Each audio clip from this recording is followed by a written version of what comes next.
આ સરકાર ઉપરનો ભરોસો છે. આ નરેન્દ્રભાઈ અમિતભાઈ શાહ સાહેબ અને આપણા ભૂપેન્દ્રભાઈ ને જગદીશભાઈ વિશ્વકર્મા ઉપરનો આ ભરોસો છે. કે છે પેલા સામેવાળા એવું કે 30 વર્ષનું શું ગણે કરો છો, પણ 70 વર્ષમાં તમે ખાડા જ ખોદ્યા, કઈ કર્યું જ નહીં. તો 70 વર્ષ પહેલા શું હતું અને 30 વર્ષમાં શું બદલાણું છે એ આજની પેઢીને બતાવવું પડે. એટલે કે કરીએ છીએ અમે ઉત્તરથી દક્ષિણ, મધ્યથી સૌરાષ્ટ્ર સુધી તમામ જગ્યાએ પીવાના પ્રશ્નો હતા. સિંચાઈની વાત ભૂલી જાઓ કે ઉત્તર ગુજરાત હોય કે સૌરાષ્ટ્ર હોય, આજે ઉનાળામાં પણ ખેતરો લીલાછમ દેખાય છે. એ ગુજરાત નરેન્દ્રભાઈએ બદલેલું ગુજરાત છે. આ ચોખ્ખાઈનું ઠેકાણું નહીં, કઈ સુવિધા મળે નહીં, સારવાર સારી થાય નહીં. એટલે નાની બીમારી હોય પણ ત્યાં દવાખાનામાં બીજી મોટી બીમારી લઈ બચારા ત્યાં જ પરલોક સીધાઈ જાય. જે કાળ આવવાથી અનેક લોકો વ્યાજના ખપ્પરમાં હોમાતા બચી ગયા અને જે કાળ આવવાથી ગુજરાતમાં લાખો લોકોના જીવ બચી ગયા, એવું હેલ્થ કાર્ડ લઈને આવ્યા નરેન્દ્રભાઈ.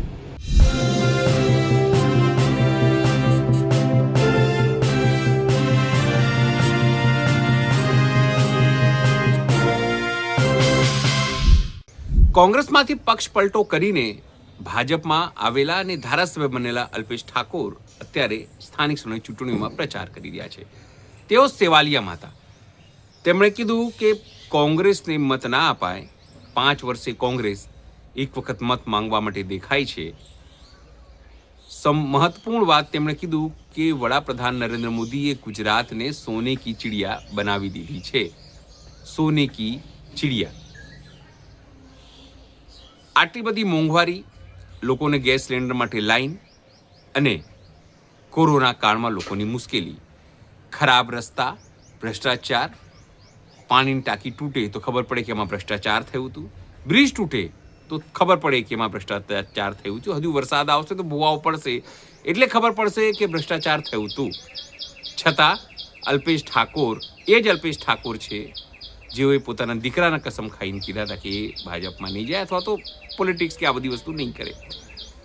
ઠાકોર સેનાના ખભા ઉપર બેસીને તેઓ નેતા બની ગયા અને હવે તેઓ કોંગ્રેસને અરસું દેખાવી રહ્યા છે ને ભાજપના ગુણગાન ગાઈ રહ્યા છે.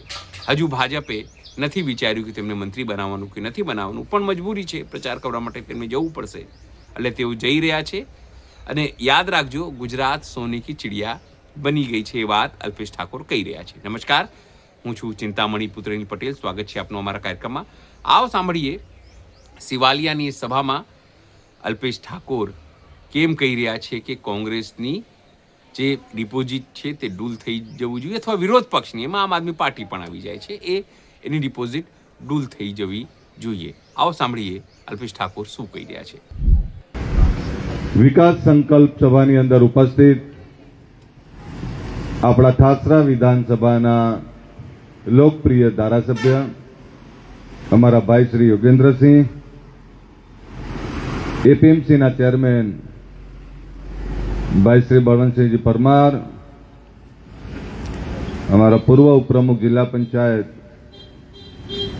મિતેશભાઈ પટેલ, અમારા સહકારી આગેવાન સીસી પટેલ, પાલી જિલ્લા પંચાયતના અમારા ઉમેદવાર ભાઈ શ્રી પ્રેરકભાઈ પટેલ,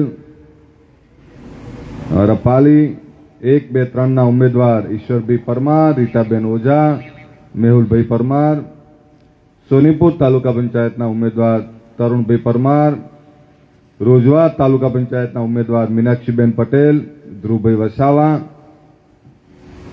બબીતાબેન વણકર, અમારા પૂર્વ તાલુકા પંચાયતના પ્રમુખ ભાઈ શ્રી જયંતિભાઈ પરમાર, અન્ય ઉપસ્થિત તમામ આગેવાનો, યુવાન દોસ્તો, માતાઓ અને બહેનો, આ ઈશ્વરસિંહે તમારા આપણા બધાની દવા કરી. બપોરના 3 વાગે 40-42 ડિગ્રી ગરમી અને એમાં હાઈવે પર તમે બધાને બોલાવો તો તમે બધા ધન્યવાદને પાત્રો છે. એકવાર તમારા બધા માટે તાળીઓ પડવી જોઈએ.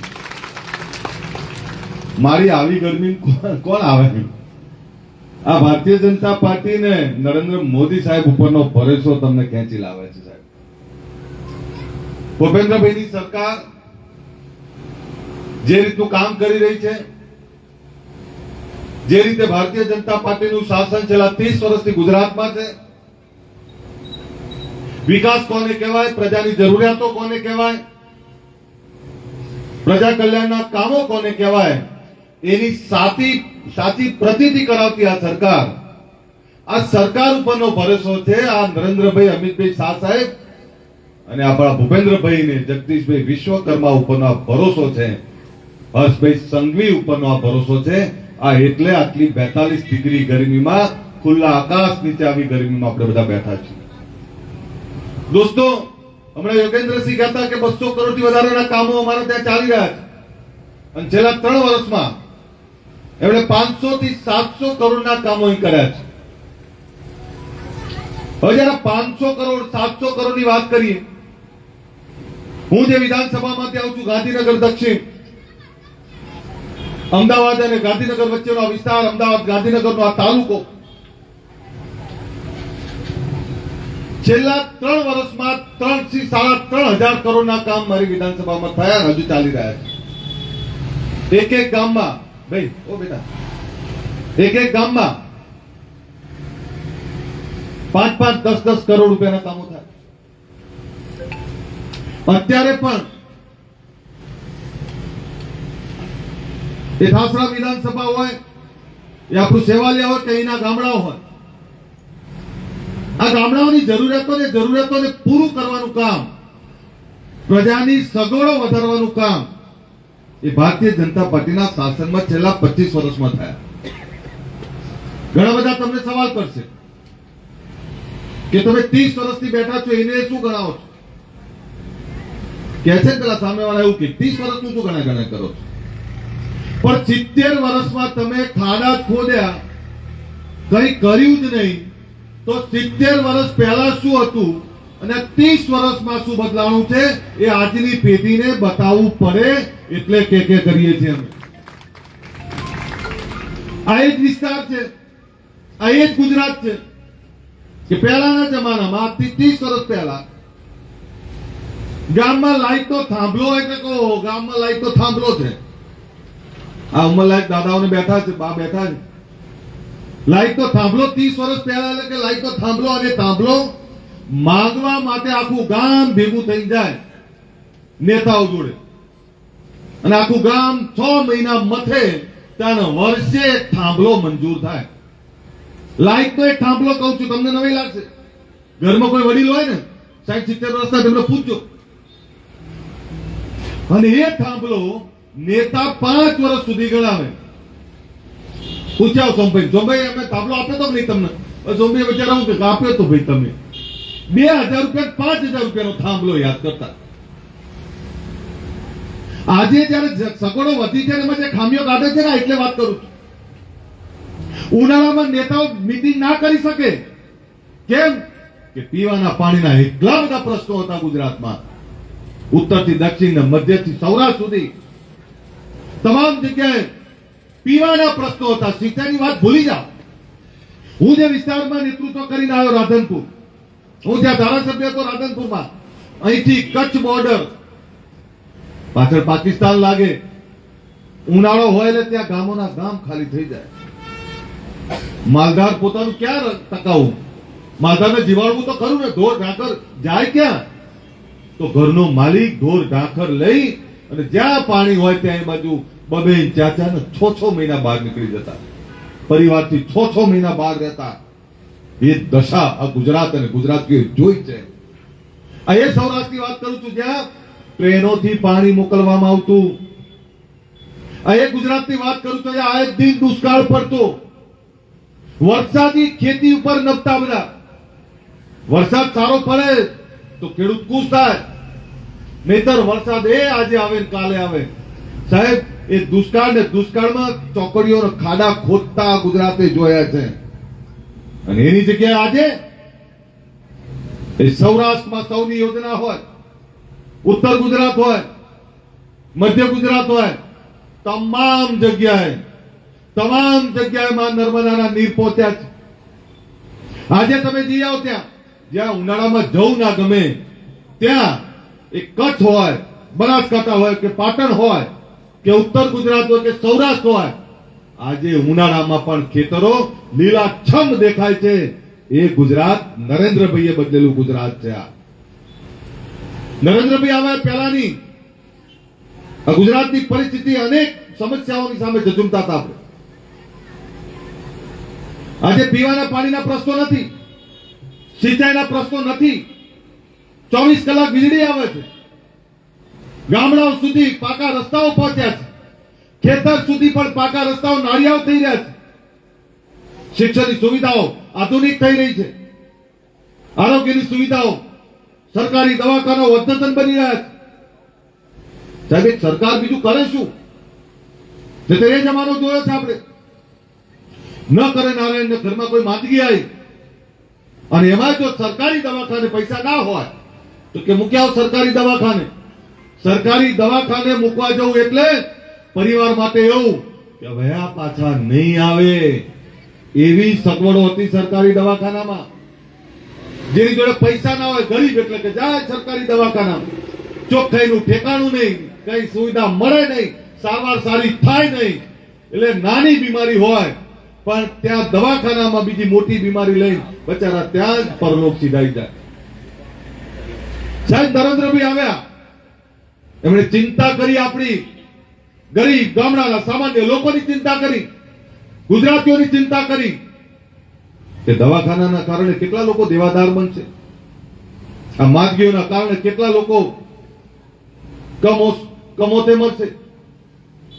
નરેન્દ્રભાઈ આવા એક કાર્ડ લઈ આવ્યા, એક એવું કાર્ડ કે જે કાર્ડ આવવાથી અનેક લોકોની જમીનો બચી ગઈ, જે કાર્ડ આવવાથી અનેક લોકો માતાઓના દાગીના બચી ગયા, જે કાર્ડ આવવાથી અનેક લોકો વ્યાજના ખપ્પરમાં હોમાતા બચી ગયા, અને જે કાર્ડ આવવાથી ગુજરાતમાં લાખો લોકોના જીવ બચી ગયા, એવું હેલ્થ કાર્ડ લઈને આવ્યા નરેન્દ્રભાઈ. આ એટલે વાત કરું છું તમને કે પહેલા સરકારી દવાખાનામાં જવું એટલે મોત બરોબર. આજે સરકારી દવાખાનાઓ પણ પ્રાઇવેટ જેટલા અદ્યતન બની ગયા છે, ત્યાં પણ એકદમ અદ્યતન સારવાર મળે છે.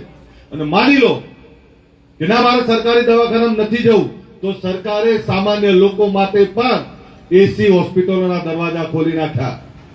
તમામ ખર્ચ સરકાર ઉઠાવે. અને એ કામ કોણે કર્યું તો કે નરેન્દ્રભાઈ આવ્યા પછી ભારતીય જનતા પાર્ટીની સરકારે કર્યું. આ એટલે યાદ કરાવું છું તમને કે પહેલા આપણે ત્યાં બસ કેટલી આવતી હતી, એકા દુકા, સવાર આવે ને સાંજે આવે, અને મેં ગામડાઓમાં તો ક્યાંક આવે ને ક્યાંક ના આવે. આજે એસટી નું નેટવર્ક કેટલું બધું સ્ટ્રોંગ થયું છે. એસટી ની બસો એસી હોય એવી તો કલ્પના જ ના થાય. સરકારી બસો વળી એસી થોડી હોય. સરકારી બસો વોલ્વો એસી બસો તમામ જગ્યાએ નેટવર્ક એનું પહોંચી ગયું. લાઈટ 24 કલાક. અને એ ગુજરાત જ્યાં અનેક લોકો અસામાજિક તત્વો માથું ઉચકતા, આ એ ગુજરાત જ્યાં દાદાગીરી ભાઈગીરી ચાલતી.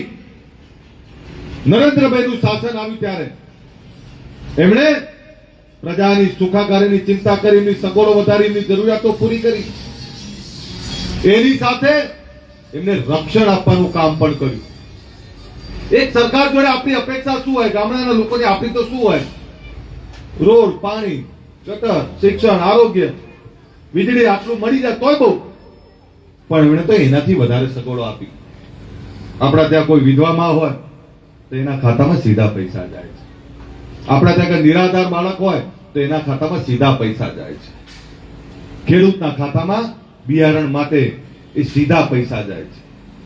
તો એક સરકાર તમામ લોકોની ચિંતા કરે. સરકારની યોજનાઓ એટલી બધી છે કે આ તાલુકા પંચાયત, જિલ્લા પંચાયત અને એના સભ્યોની સાથે સરપંચો આ યોજના, સરકારની જેટલી યોજનાઓ છે એના જરૂરિયાતમંદ સુધી ખાલી પહોંચાડવા માટેનું કામ કરે સાહેબ, તો એમને 5-5 ટર્મ સુધી કોઈ ના રહી શકે એટલા બધા પૈસા સરકાર આપી રહી છે. આજે 500 કરોડ બોલવા, 500 કરોડ એટલે કેટલા બધા થયા? 500 કરોડ ઠાસરા વિધાનસભામાં ખર્ચાય. અને 5 વર્ષનો હિસાબ માનશો તો યોગેન્દ્રસિંહ આવતી વખતે જયારે ફરીથી આવે ત્યારે ભારતીય જનતા પાર્ટીનો ઉમેદવાર એ વખતે તમને 2,000 નો હિસાબ આપે કે 2,000 કરોડના તમારા કામો કર્યા છે. તો કોઈ પણ ચૂંટણી શું લઈને આવે? 5 વર્ષના લેખા જોખા લઈને આવે. તમે ગઈ ચૂંટણીમાં શું વચન આપ્યું હતું? ગઈ ચૂંટણીમાં કયા કામો કરવાનું તમે આશ્વાસન આપ્યું હતું? અને એ કામો કેટલા કર્યા અને કેટલા બાકી છે એના લેખા જોખા લઈને આવે. પરંતુ હું તમને દાવાથી કહું કે ભારતીય જનતા પાર્ટીના ઉમેદવાર એ ચાહે તાલુકા પંચાયતના હોય, જિલ્લા પંચાયતના હોય કે વિધાનસભાના સભ્ય હોય કે સંસદ સભ્ય હોય, એમણે જે વચન આપ્યા છે એનાથી સવાયા કામોનો હિસાબ લઈને તમારી વચ્ચે આવ્યા છે. આ એટલે વાત કરું છું કે ભૂપેન્દ્રભાઈની સરકાર પ્રજા કલ્યાણ માટે ખૂબ ઉદારતાથી છૂટા હાથે ખર્ચો કરે છે. તમામ ગામડાઓ આજે આધુનિક બની રહ્યા છે. ગામડાઓ પણ શહેર સમકક્ષ બની રહ્યા છે. આજે ગામડાઓમાં જઈએ તો આપણને એવું નથી લાગતું કે આ કેવું ગામડું. ગામડાઓ પણ શહેરો જેવા થવા લાગ્યા છે. આ સરકારની સિદ્ધિ છે. ત્યારે હું આપને વિનંતી કરવા આવ્યો છું, આપણે તો એવા લોકો, ગામડાના સામાન્ય લોકો, નાના નાના ટાઉનના લોકો, આપણે કોઈ આપણું એક નાનું ટાપુ કર્યું હોય તો આપણે 2 પેઢી યાદ રાખીએ છીએ. કોઈ સરપંચ એક વાર બન્યું હોય ને તો તમે યાદ કરજો, ગામમાં 500 સરપંચ ફરતા હોય.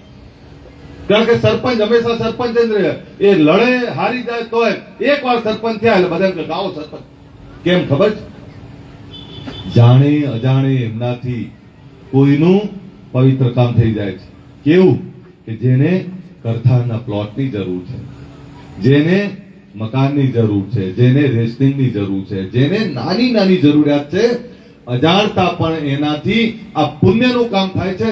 એટલે સરપંચ હંમેશા સરપંચ રહે છે. એનું કારણ કે ગામમાં એક વ્યક્તિનું સારું કામ કર્યું હોય છે ને પરમાત્મા એના આશીર્વાદ આપે છે. બાકી તો ખોટું કરતા હશે ને સારું કરતા હશે, પણ એક કામ સારું થાય પરમાત્મા યાદ કરતા હોય. આ એટલે કહું છું આપને કે પ્રજાની ચિંતા કરવી એ નેતાઓની જવાબદારી છે. નેતાઓ આવે, નેતાઓ જાય, ચૂંટણી આવે, ચૂંટણી જાય. આપણા કામોનો હિસાબ ના આવે તો કોઈ મતલબ નથી. મને આનંદ થયો કે તમારા લોકપ્રિય ધારાસભ્ય મારા ભાઈ યોગેન્દ્રસિંહ તમને કામો ગણાવતા હતા. યોગેન્દ્રસિંહ તમને 500 કરોડથી વધારાના કામોની વાત કરે અને એવી તૈયારી બતાવે કે તમારા જેટલા કામો એટલા લાવજો, અમે કરી દઈશું. તો બીજું શું જોઈએ આપણે?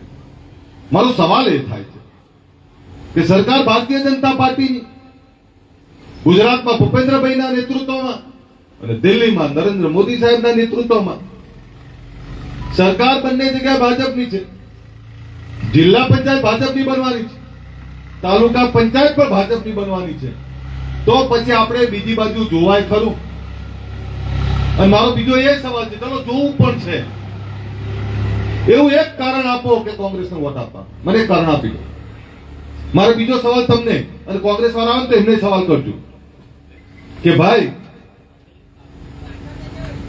ગઈ ચૂંટણીને આ ચૂંટણી 5 વર્ષ થયા, ચૂંટણી વગર કોંગ્રેસ વાળા આવતા હોય એવો એક દાખલો મને બતાવો.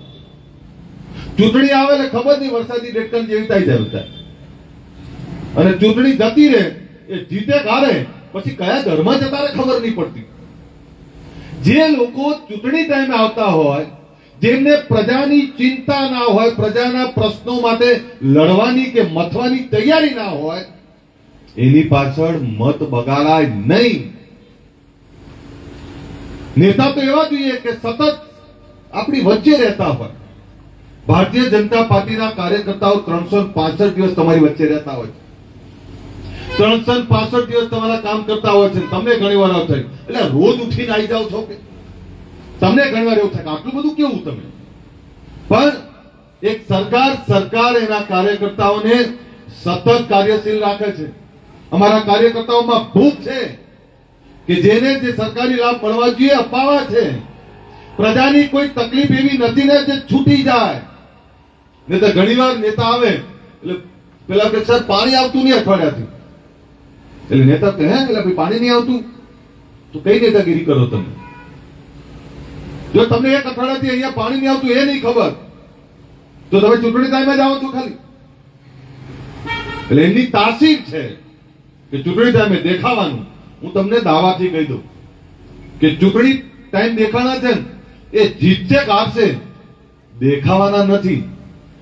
તો જે જીત્યા પછી એ નહીં દેખાવાના, હાર્યા પછી એ નહીં દેખાવાના, તો એમાં મત બગાડાય નહીં. ડિપોઝિટ લઈ લેવાય, પ્રેમથી ડિપોઝિટ લઈ લેવાય. એમની ખબર પડે, ડિપોઝિટ એટલે 5%, 10% વોટની અંદર હોય એટલે તે ડિપોઝિટ લઈ લેવાય કે ભાઈ રવા દો, તમે રવા દો. અને સરકાર 30 વર્ષથી આપણું કામ કરે. આપણે કેવા લોકો ખબર છે? હું હમણાં દાખલો આપતો હતો. અમારા ત્યાં એક આવી તાલુકા પંચાયતની ચૂંટણી હતી. એ 3 ગામ લાગે, બાજુ ગામમાં પ્રચાર કરવા ગયા તો આખું ગામ આવ્યું અને આખા ગામે ભેગા થઈને કીધું કે જાઓ, તમને હવે મત આપશું. પણ ગામડાના લોકો રાજનીતિક હોશિયાર બહુ હોય, એમની કોઠાસૂઝ બહુ હોય, એટલે ચેક કરે. મેં તો એવા લોકો જોયેલા છે કે બૂથ ઉપર આંગળી દબાવવાની કઈ જગ્યાએ મત ક્યાં નાખ્યો, એવા એજન્ટો બેઠા હોય. એટલે કોઈએ કહ્યું કે ભાઈ આખું ગામ આવ્યું હતું પણ આ એક ભાઈ નતા આયા. એટલે કે પૂછો કેમ નતા આયા? એટલે પૂછાવડાયું કે ના ભાઈ એવી રીતે નહીં કહું, કાલ ફરતી ગામ ભેગું કરો તો જ કહું, નહીં તો મત નહીં આપું. બીજા દાડા ફરતી આખું ગામ ભેગું કર્યું અને આખું ગામ ભેગું કર્યા પછી પૂછ્યું કે બોલો શું પ્રશ્ન છે? તો ઉમેદવારના દાદાને એવું કીધું કે દાદા મારે મત આપવાનો થતો નથી. એટલે ઉમેદવારના દાદા હાથ જોડીને ઉભા રહ્યા, ભાઈ શું થયું, કેમ નહીં આપો? કે આજથી 10 વર્ષ પહેલા તમારા ખેતરના શેડે મારી ભેંસ ચડી હતી અને તમારા ભાગ્યાએ મારી ભેંસને ધોકો માર્યો તો મારે મત આપવાનો થતો નહીં. તમે કલ્પના કરો, 10 વર્ષ પહેલા ખેતરના શેડે ભેંસ ચડી હોય અને એના ભાગ્યાએ ધોકો માર્યો તો એ 10 વર્ષ પછી ચૂંટણી માંડે આવ્યું. પેલા દાદા કહે ભઈલા મારું જીરા વાળું ખેતર હતું, તારી ભેંસ મારું નુકસાન કર્યો તો મેં ક્યાં માર્યો? એ તો મારા ભાગ્યા માર્યો કે ના, પણ કે મારાથી ભૂલાતું નહીં. જો 10 વર્ષ પહેલા ભેંસને મારેલો ધોકો ના ભૂલાતો હોય તો 30 વર્ષથી આ ગુજરાતને જેને સમૃદ્ધ કર્યું, ઘર ઘર સુધી વીજળી પહોંચાડી, ઘર ઘર સુધી પાણી પહોંચાડ્યું, ઘર ઘર સુધી શિક્ષણ આરોગ્યની સુવિધાઓ પહોંચાડી, આ ગુજરાતને સોને કી ચિડિયા બનાવી દીધું, એ મોદી સાહેબનો ગુણ ભૂલાય કરો તો પાડો જોરદાર તાળીઓ એના માટે. ભૂલાય એવો ગુણ આપણે તો નક્કી કરી લો, આજે તમામ જગ્યાએ કમળને ખીલવો, તમામ જગ્યાએ કમળના બટનની સામે, કમળના નિશાનની સામેનું બટન દબાવો. 26 તારીખે સવારે 10 વાગ્યા સુધીમાં આપણું તમામ મતદાન પૂરું થઈ જવું જોઈએ. અને આપણા બધા જ ઉમેદવારો, એ તાલુકા પંચાયત, જિલ્લા પંચાયતના ઉમેદવારોને જીતાડી યોગેન્દ્રસિંહના હાથ મજબૂત કરો, આપણા સંસદના હાથ મજબૂત કરો, આ સરકારના ભારતીય જનતા પાર્ટીના હાથ મજબૂત કરો. એ જ વિનંતી સાથે આપને અપીલ કરવા આવ્યો હતો. આપ બધાને ફરીથી નમન કરું છું. આ એ ગુજરાત છે જે ગુજરાતમાં આજે દાદાઓ નથી. આ એ ગુજરાત છે જ્યાં આજે પીવાના પાણીના પ્રશ્નો નથી. આ એ ગુજરાત છે જ્યાં આજે સિંચાઈના પ્રશ્નો નથી. આ એ ગુજરાત છે જ્યાં તમામ સુવિધાઓ મળી રહી છે. તમામ નાની મોટી બાબતોની આપણી ચિંતા સરકાર કરી રહી છે. ત્યારે સરકારે કરેલા કામો, તાલુકા જિલ્લા પંચાયતના માધ્યમથી કરેલી સેવાઓ, એનું ઋણ અદા કરવાનો આ પ્રસંગ છે. એટલે આપને વિનંતી કરું કે ભારતીય જનતા પાર્ટીના તમામ ઉમેદવારોને જીતાડો. એ જ વિનંતી સાથે મારી વાત પૂરી કરું. બોલો ભારત માતા કી જય. અમે છે ને, અમે ગામમાં રહીએ, એટલે શહેરમાં રહીએ, અને શહેરમાં બાટલીનું દૂધ આવે. અમારે ત્યાં ખોરાક ઠેકાણું નહીં, ચોખ્ખો આવે ના આવે. આબોહવામાં પ્રદૂષણ બહુ હોય અને એવું કહેવાય કે શહેરના લોકો અમે તાળી પાડીએ તો અવાજ ના આવે, પણ ગામડા વાળા ખાલી આમ આમ કરે તોય અવાજ આવતો. અને ના ના, હું તો નાક પાડું, વ્યસન તો કરતા જ નહીં. હું તો વ્યસનોનો કટ્ટર વિરોધી છું. આ સ્વામિનારાયણ સંપ્રદાયનો હું વારંવાર કહું છું કે સ્વામિનારાયણ સંપ્રદાયમાં માનનારો માણસ સુખી હોય તેનું કારણ શું છે? સ્વામિનારાયણ સંપ્રદાયમાં શિક્ષાપત્રી નું મહત્વ છે, અને જે સત્સંગમાં જતા હોય એ બધા સુખી હોય એનું કારણ, એમના ચહેરા પરનું તેજનું કારણ શું છે ખબર છે? ત્યાં આહારના વિકારની વાત છે, ત્યાં સંભાવની વાત છે, માનવતાની વાત છે, ત્યાં વ્યસનોથી દૂર રહેવાની વાત છે. અને જ્યાં વ્યસનોથી દૂર રહેવાની વાત હોય ત્યાં સમૃદ્ધિ જ હોય. એટલે હું હંમેશા વાત કરતો આવું છું કે સ્વામિનારાયણ સંપ્રદાયમાં માનનારો કોઈ પણ માણસ સુખી જશે. એનું કારણ છે સ્વામી બાપાના તમામ આશીર્વાદ એના પર ઉતરતા છે. એટલે તમને વિનંતી કરું, સુખી થવું હોય તો નિર્વ્યસની રહો, વ્યસનોથી દૂર રહો અને આપણા બાળકોને ભણાવો. આ હંમેશા કહેતા હોઉં છું. મને કહો પેલી તમાકુ, પાનની પેલી પડીકી, ગુટખા, આનાથી મજા શું? હું ઘણા બધાને પૂછ્યું, હું દરેકને પૂછતો કે ભાઈ આમાં મજા શું આવે? કે મજા આવે. એટલે પણ મેં તો પૂછું, કહો તો ખરા મજા શું આવે? કોઈએ કીધું નહીં હજુ મને મજા શું આવે, પણ મેં બધાને કીધું છે કે તારા દાંત જતા રહેશે, કઈ પણ આવતા પહેલા જવાનીમાં દાંત પડી જશે. અને ભગવાન ના કરે આ તમાકુ ખાવાથી કોઈ બ્રશ કરતા કરતા બહાર નીકળી જાય, કેટલાય કેન્સર થાય. એટલે નશાથી દૂર રહો, પરિવારની ચિંતા કરો, કુટુંબની ચિંતા કરો. એ હંમેશા હું કહેતો હોઉં છું. અને જયારે હમણાં વાત કરતો તેમ કે શહેરના લોકોની તાળી પણ સ્ટાઇલિશ હોય, એમાં અવાજ ના હોય. આપણે ગામડાના લોકો, ખડતલ લોકો, ચોખ્ખો ઘી દૂધ ખોરાક, આપણું ચોખ્ખી આબોહવા, આપણું બધું જ ઓર્ગેનિક, અને બધું જ ઓર્ગેનિક હોય ત્યારે જયારે તાળીઓની વાત આવે ને અને જયકારો બોલાવવાની વાત આવે ત્યારે આપણા અવાજમાં કરંટ હોવો જોઈએ, આપણી તાળીમાં અવાજ હોવો જોઈએ. બોલો ભારત માતા કી જય. અને એકવાર જોરદાર તાળીઓ પણ બધા ઉમેદવારોના મનમાં. આ બકાભાઈ કહેતા હતા કે અલ્પેશભાઈ હિસાબ માનજો, અમે બધાને જીતાડી દઈશું. જીતાડી દેવાના ને બધાને? પાકું? આજથી જ કમર કસી લો અને 80-90%, 100% મતદાન કરવાનો પ્રયત્ન કરો. પણ આપણે ટાર્ગેટ નક્કી રાખો કે 80 થી ઓછું તો મતદાન થવા જ નહીં દેવું. અને આ વખતે એમની મેં 80% ઉપર મતદાન થવાનું હોય, એટલે કોઈ મગજમાં, હું તો ઈચ્છું કે 100% મતદાન થાય. અને ભારતીય જનતા પાર્ટીના તમામ ઉમેદવારોને જીતાડો. આટલી ગરમીમાં, 40-42 ડિગ્રી ગરમીમાં ખુલ્લા આવા રોડ, એક તો રોડે તપતો હોય અને ત્યાં આપ બધા આટલી મોટી સંખ્યામાં આવે છો, આ બધાનો આભાર. અસ્તુ. જય હિન્દ, જય જય ગરવી ગુજરાત. અલ્પેશ ઠાકોરની વાત સાંભળીને આપને શું લાગે છે? જરૂરથી અમારા કોમેન્ટ બોક્સમાં કોમેન્ટ કરજો. સિવાય અમારી યુટ્યુબ ચેનલ લાઈક કરો, સબસ્ક્રાઇબ કરો, બેલ આઇકન દબાવો. સાથે અમારી વેબસાઇટ છે www.gujaratplus.in, ત્યાં પણ જઈને તમે વધુ અપડેટ થઈ શકો છો. અત્યારે માટે બસ આટલું જ. નમસ્કાર.